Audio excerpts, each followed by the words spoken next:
এর limit extends to 2 box x আমাদেরকে বের করতে হবে।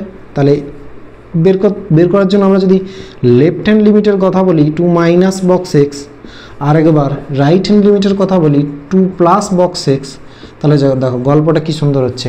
2 মাইনাস, তাহলে 2 কোথায় রয়েছে, চলো এইখানে আমি লিখছি 2 ধরো এইখানে রয়েছে, 2 প্লাস মানে এইদিকে, 2 মাইনাস মানে এইদিকে।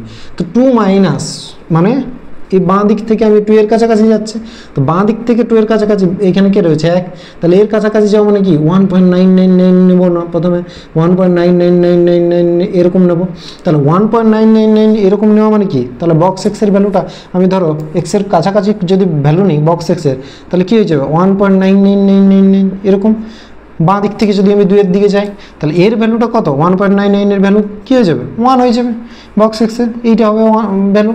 সিমিলারলি যদি 2 প্লাস নিই, 2 প্লাস মানে এই দিক থেকে আমি আসবো, তাহলে 2.0000001 এরকম নেবো, 2.00002 এই তো কাছাকাছি আসবো 2 এর কাছাকাছি, তাহলে এইখানে ভ্যালুটা কী হয় না 2.0000001 এরকম একটা ভ্যালু হয়। তখন কি দেখো, তখন কিন্তু বক্স এক্সের ভ্যালুটা হয়ে যাচ্ছে 2। তাহলে একবার বক্স এক্সের যখন বাঁ দিক থেকে যাচ্ছি তখন ভ্যালুটা 1, আর যখন ডান দিক থেকে আসছি তখন বক্স এক্সের ভ্যালু হয়ে গেল 2। তাহলে 1 আর 2 লেফট হ্যান্ড লিমিট আর রাইট হ্যান্ড লিমিট কি ইকুয়াল হলো না, তাহলে বক্স এক্সটা কি হয়ে গেল ডাজ নট এক্সিস্ট হয়ে গেল।